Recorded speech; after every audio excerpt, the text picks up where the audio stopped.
102 pickups. I got to page 106.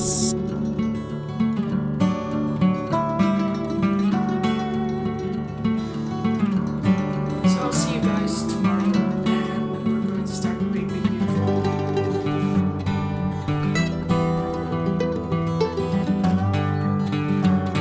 Hi book besties, and welcome to this new video. In this video I'm going to read some books again because I feel like it's been a long time I did like a reading vlog. But it's not a normal reading vlog. I'm going to read the amount of pages every day with how many times I picked up my phone. I think I saw the idea on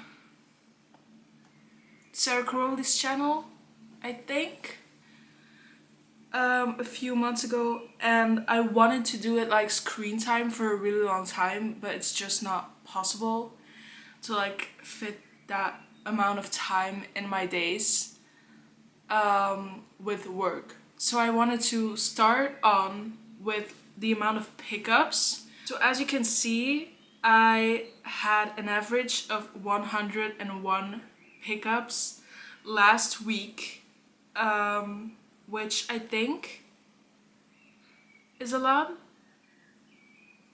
I would think so. Let me just scroll back. Yeah, on Monday, which is the day that we are going to film today, I had 102 pickups. Honestly, I don't even know how I got so many. Then on Tuesday I had 92, Wednesday 98, Thursday 105, and Friday 101. So we're going to start with 102 today. I just had a package delivered of a new release that has been released since yesterday. And I did a pre-order and it came in today, and it's Great Big Beautiful Life by Emily Henry. I think everyone who reads books has seen this book all over their social media the last few days. You cannot not see it. It's everywhere.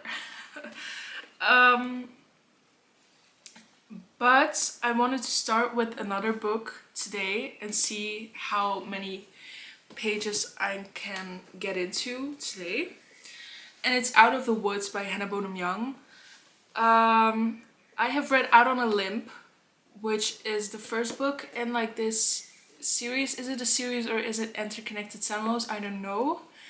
And read it so fast and loved it so much. It's still one of my favorite books ever. Give it such an easy 5-star. That book was insane. It was perfect. It was perfect for me. I love it so much. And I bought this book 2 weeks ago now. It's been released for a while longer, but I wanted to buy it in a store, and that was the first time I saw it in a store.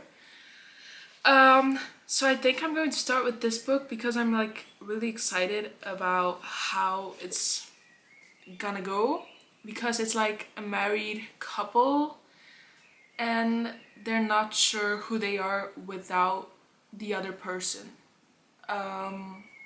So yeah, that. And once this book is finished, I think I'm going to start with Great Big Beautiful Life by Emily Henry. But yeah, anyway, I'd say let's get started.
Okay, so actually don't mind how I'm looking right now.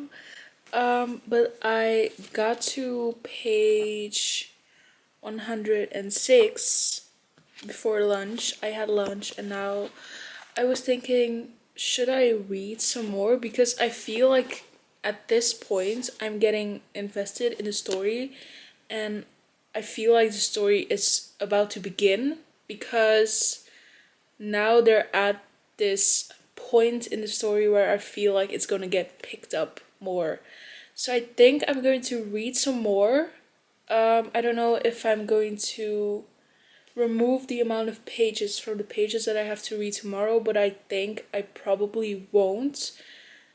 But yeah, anyways, I just wanted to say that. So I'm going to continue reading. I found a playlist on Spotify that I'm going to play in the background, and I'm going to have a good time. Okay, that was all. Bye.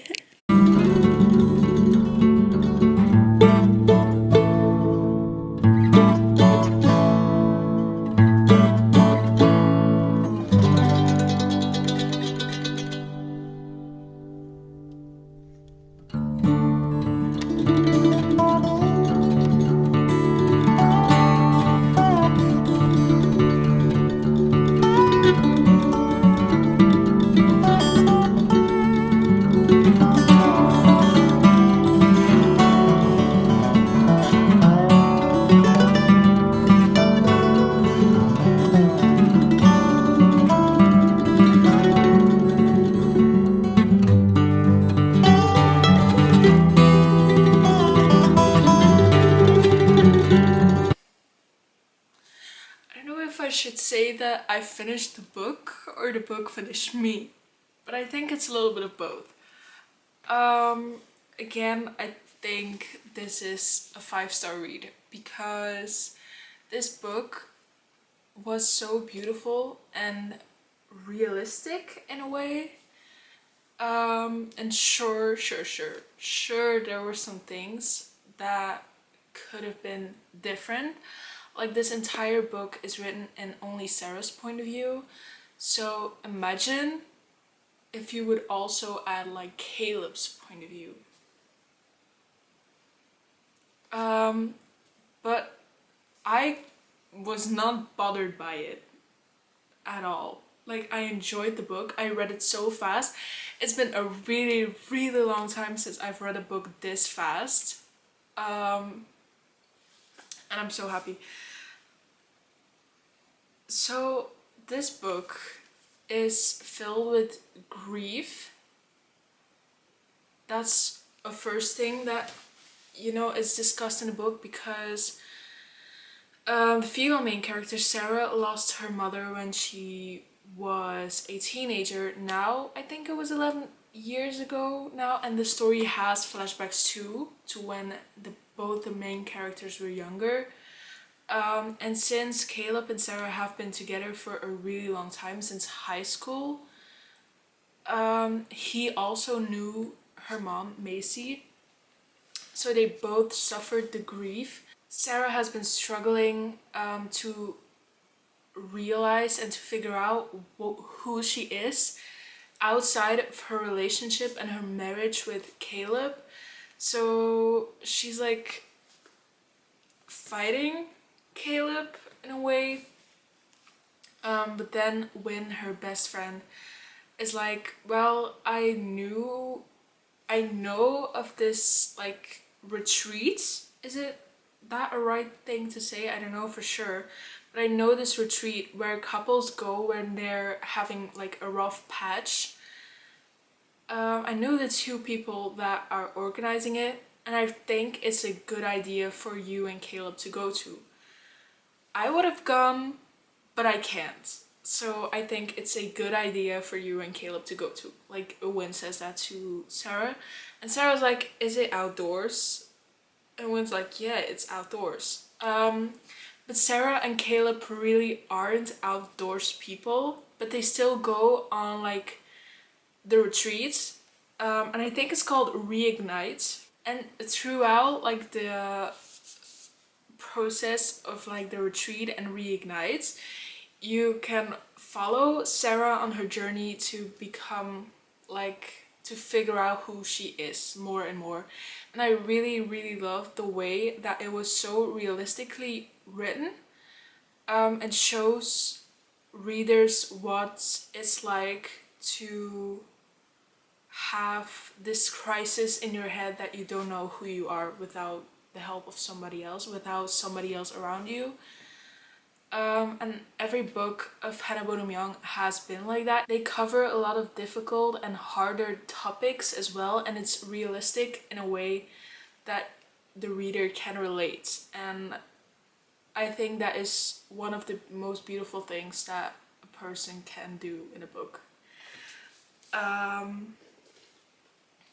So yeah, I actually liked it more than I would have expected, because I've seen people not like it as much, and I'm so confused because this is my book. This is my book. It has everything. I laughed, I cried, I smiled. Yeah, it's filled with happiness, brings the two main characters closer together again. And I love that you could read like their progress from beginning to the ending of the story, all in 300 pages. And it wasn't like it's only 300 pages, it's really rushed. It wasn't rushed at all. I feel like it was so natural and realistic, and I really love that. So 5 stars. So I think I've read like a total of, yeah, I stopped at page 184 yesterday, and I just finished it, and there are 315 pages. So I already achieved the amount of pages that I have to read today. So tomorrow I'm going to start with Great Big Beautiful Life by Emily Henry. And I still have no idea what this book is about. So yeah, anyways, let's start with this one tomorrow. And I think we have to read, let me check, 89 pages, 98 pages. So that's okay. I'm actually glad with that. So I'll see you guys tomorrow, and we're going to start Great Big Beautiful Life by Emily Henry.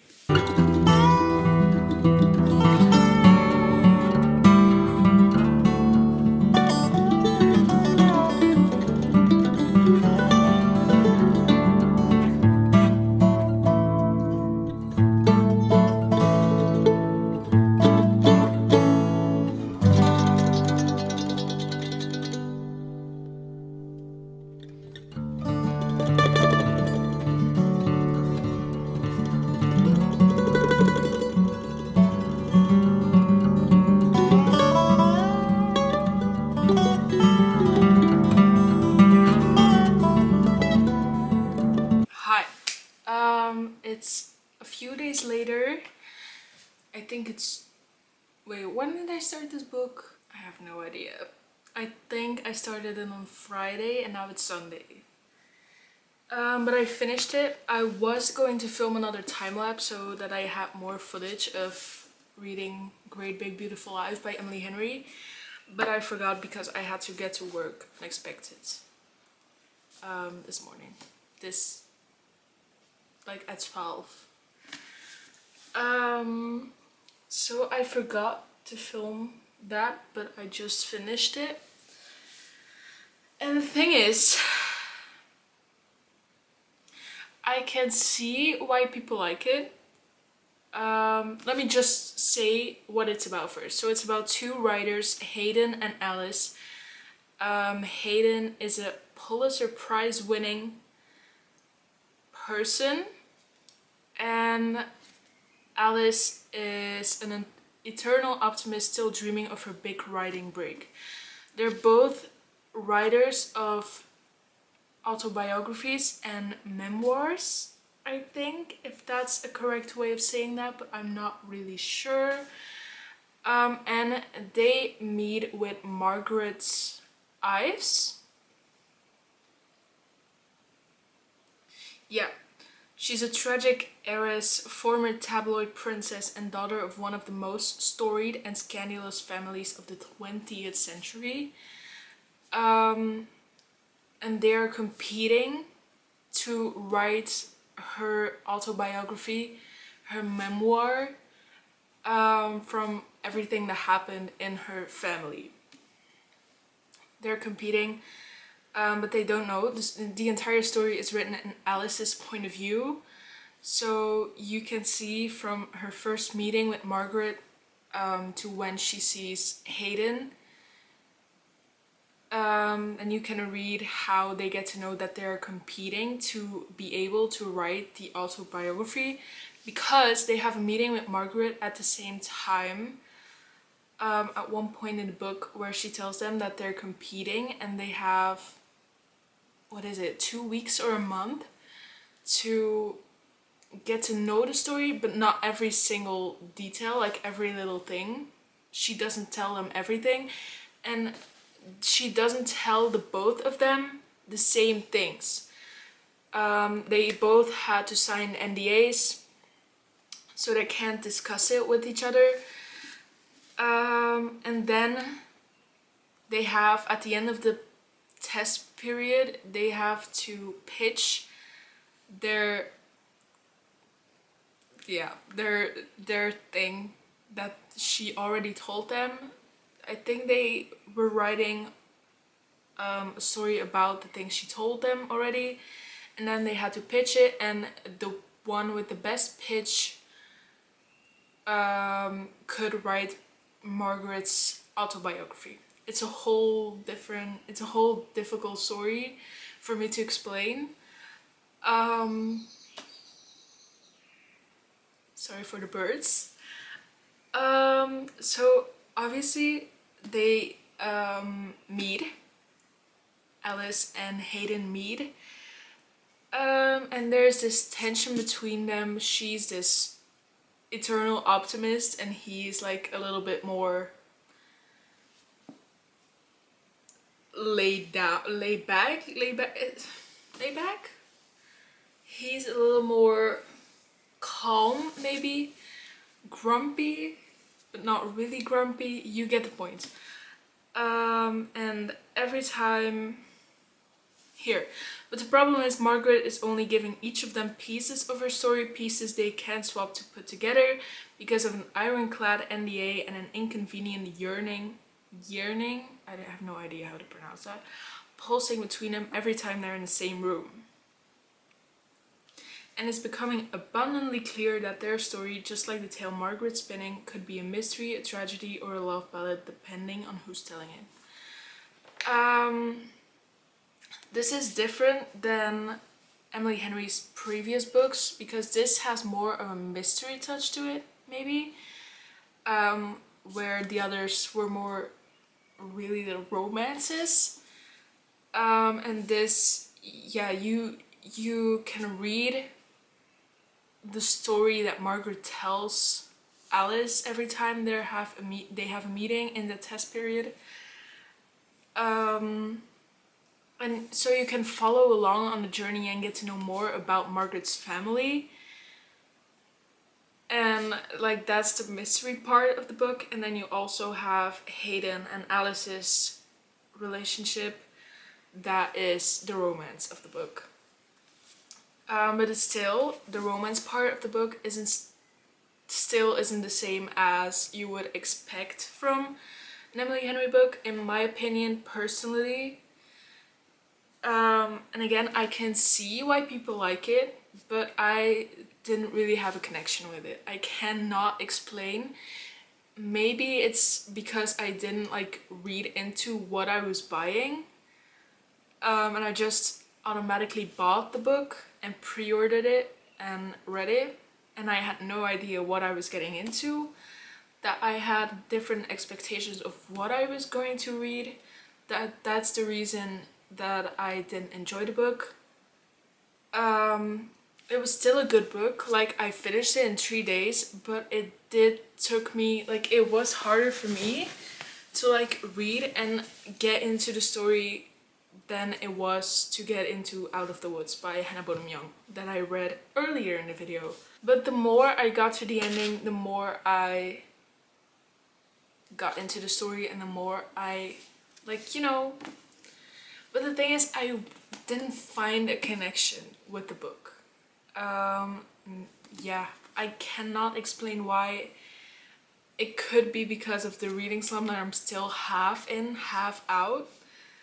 That's also a possibility, but I don't really know. I cannot explain it. But if the story that I told you that it's about